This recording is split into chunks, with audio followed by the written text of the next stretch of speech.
Hello everyone, welcome back to another video. Today, I'll be showing you how to get paid from Walmart Spark. Step 1. Complete your deliveries. Use the Spark Driver app to accept and complete delivery orders. Make sure each delivery is properly marked as completed so your earnings are accurately tracked.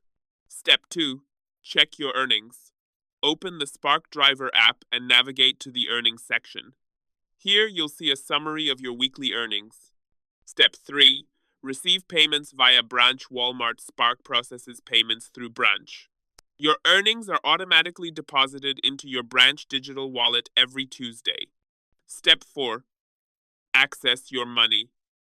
From your Branch wallet, you can transfer funds to your bank account for free, which typically takes 1 to 3 business days. If you want instant transfers, a small fee applies. You can also use the Branch debit card for purchases or ATM withdrawals. That's it. This is how you get paid from Walmart Spark efficiently and securely. If you found this video helpful, don't forget to like and subscribe. Thanks for watching.